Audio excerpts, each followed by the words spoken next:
নমস্কার। আমি আজকে আবার চলে এসেছি রান্নাঘরে। তো আজকে একটা নতুন রান্না দেখাবো।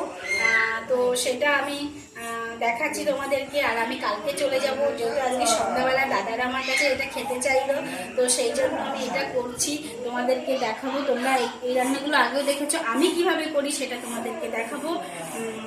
তো আমার মতো যদি এইভাবে ফলো করো, একদম সহজ উপায়ে কিন্তু এই পটলের সেটা আমি করবো, পটলের দোরমা, পুরভরা পটলের দোরমা, সেটা আমি আজকে করব। তোমরা যদি আমার রেসিপি ফলো করো, তোমরা কিন্তু একদম ইজিতে মানে খুব শর্ট টাইমে এই পটলের দোরমাটা করে নিতে পারবে। তো দেখাচ্ছি কী কী লাগবে, চলে আসো। এই যে পটল ফার্স্টে নিয়েছি, পটল আরও কটা লাগবে, সেটা ছোলা হচ্ছে। আর এই যে চিংড়ি লাগবে, চিংড়ি নিয়েছি। নারকেল নিয়েছি, নারকেলটা একটু কচি নারকেল, তো সমস্যা নেই, হয়ে যাবে। আর অল্প আদা, অল্প রসুন, আর একটা মাত্র পেঁয়াজ নিয়েছি। তো এইগুলো দিয়েই আমি করব আজকে পটলের দোরমা, পুরভরা পটলের দোরমা। তো তোমরা সঙ্গে থাকো, আমি কিভাবে বানাই একদম ইজি প্রসেসে আমি করব। অনেকে কি করে, এই পটলের দোরমার এই পুরটা বের করতে গিয়ে ফাটিয়ে ফেলে। এটা কিভাবে ফাটবে না সেই প্রসেসে আমি করব, একদমই ফাটবে না। কিভাবে করতে হয় সেটা আমার সঙ্গে থাকো, দেখো কিভাবে আমি এই পটলের পুরটা বের করি। তো যাই কিভাবে করছি, তোমরা আমার সঙ্গে থাকো, আমি ভালো রেসিপিটা দেখতে পাবো। তো আমি জলটা বসিয়েছি। আমার ফার্স্টে আমার এই জলে হালকা করে আমি অল্প করে একটু লবণ দিয়ে দেবো। তো তার মধ্যে আমি এই পটলগুলি দিয়ে দেবো। এটা একটু ভাপিয়ে নিচ্ছি।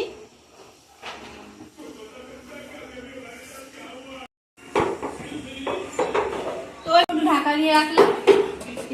তাহলে এই সময় আমি মশলাগুলো বেটে নিচ্ছি। এবার রসুনগুলো বেটে নিলাম। এবার আদা,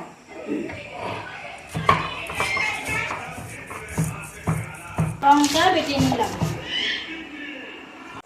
হ্যাঁ, লঙ্কার সঙ্গে একটু গোলমরিচ মিশিয়ে বেটে নেব।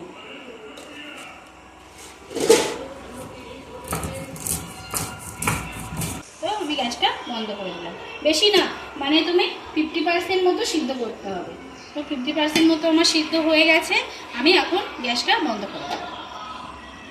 তো এই চিংড়ি মাছ আছে, এর থেকে আমি কিছু চিংড়ি আমি বেটে নেব। এর থেকে আমি 7-8টা চিংড়ি মতো আমি বেটে নেব। এতগুলো চিংড়ি আমি বেটে নেব।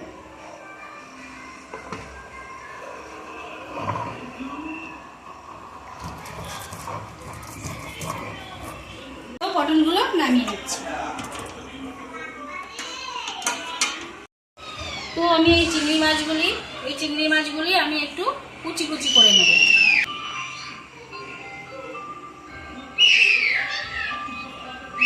তো আমি নারকেলগুলো একটু মিক্সারে দিয়ে আমি একটু পেস্ট করে নেব।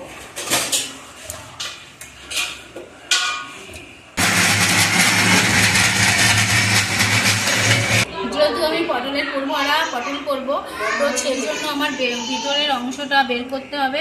তো আমি ভিতরের অংশটা বের করে নিচ্ছি। দরজাটা ভীষণ বের করছি। তো ভিতরের অংশটা আমি কীভাবে বের করছি সেটা দেখাবো ফ্রেন্ড। আর তার আগে বলছি, যেটা আপনারা যদি পটল আগে থেকে একটু হালকা ভাপিয়ে নেন, তাহলে এটা বের করতে সুবিধা হয় এবং ফাটবেও না। এটা খুব সফট হয় আর খেতেও খুব ভালো লাগে। সেই জন্য 50% এটাকে সিদ্ধ করে নিতে হবে, জাস্ট ভাপিয়ে নিতে হবে। তারপরে এটাকে যদি বের করা হয়, খুব সুন্দর থাকে, ফাটবেও না আর খুব সফট হয়, খেতেও খুব ভালো লাগে।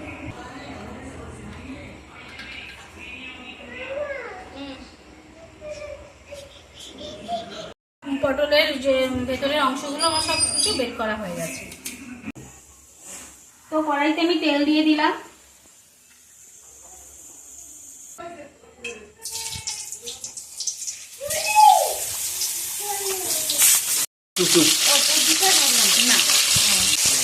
তো আমি পটলটা কিন্তু পুর বার করার পরে ভেজে নিচ্ছি। এর মধ্যে কিন্তু আমি পুর ঢোকাইনি, না ঢোকানোর আগেই কিন্তু আমি পটলটা ভেজে নিচ্ছি।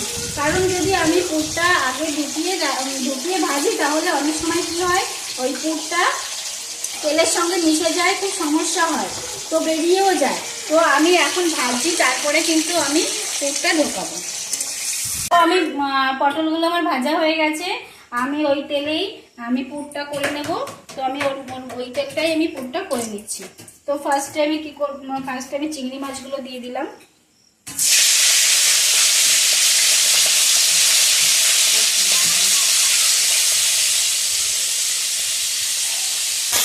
লবণ হলুদ দিয়ে আমি এটা ভেজে নেব।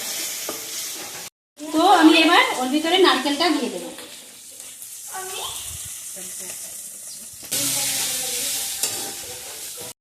এরপরে আমি যেটা দেব, আমি পটলের অংশটা, যে অংশটা আমি বের করে রেখেছিলাম সেটা আমি পেস্ট করে নিয়েছি, সেটা আমি দিয়ে দেবো।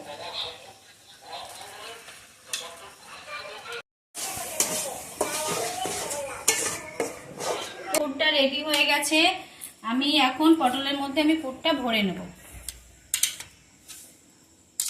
চামচটা এত বড়।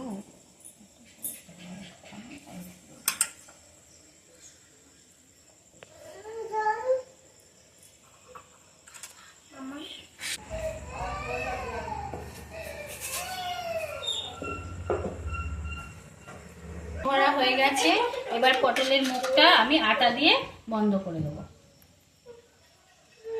তো আমি একটু, আমার পোস্ত লাগবে, আমি একটু পোস্ত বেটে নিচ্ছি।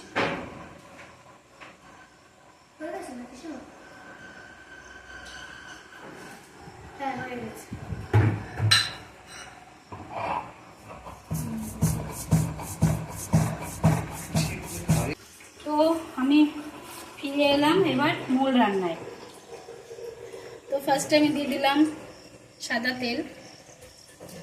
তো আমি যে মশলাগুলো করে রেখেছিলাম তার তো হাফ হাফ আমি ওই পুরে দিয়ে দিয়েছি। তো এখন এই হাফগুলো রয়েছে, এইগুলো দিয়েই হবে আমার ঝোল আর কি। তো ফার্স্টে আমি এই চিংড়ি মাছ যে বেটে রেখেছিলাম, চিংড়ি মাছটা আমি দিয়ে দেবো।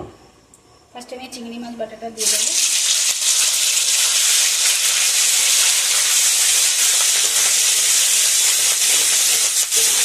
আছে আদা রসুন লঙ্কা বাটা, সেগুলো আমি দিয়ে দেবো।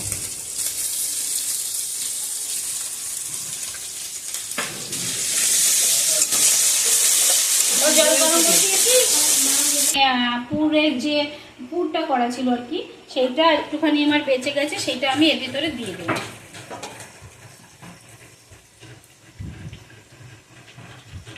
এটা আপনারা দিতেও পারেন, নাও পারেন, আমার বেঁচে গেছে বলে আমি দিয়ে দিলাম।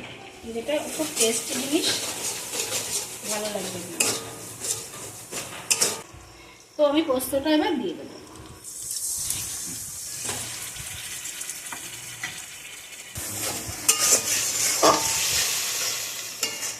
তো আমি নারকেলের দুধটা করে রেখেছিলাম, নারকেলের দুধটা, তো নারকেলের দুধটা আমি এর ভিতরে দিয়ে দেবো।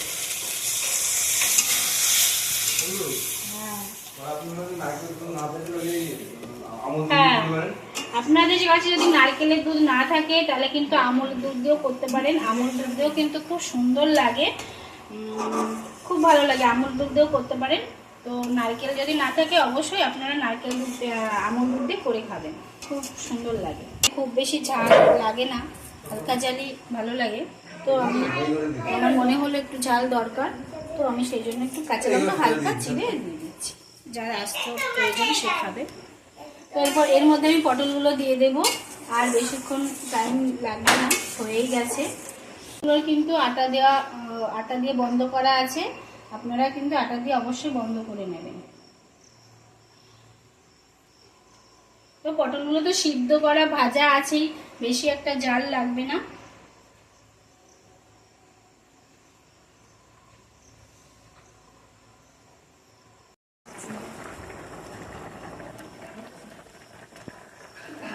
একটু মিষ্টি মিষ্টি রান্না, এটা একটু মিষ্টি মিষ্টি হবে। তো আপনাদের স্বাদ মতো আপনারা মিষ্টি দেবেন, যেমন খাবেন তেমন দেবেন, তবে এটা একটু মিষ্টি মিষ্টি হবে। তোমাদের যদি ভিডিওটা ভালো লাগে আমার চ্যানেলটাকে সাবস্ক্রাইব করে দেবে, আর অবশ্যই নতুন নতুন রান্না আমার চ্যানেলে পেয়ে যাবে। তোমার কমেন্ট করতে ভুলবে না, আর একটা লাইক আর শেয়ার। দারুণ।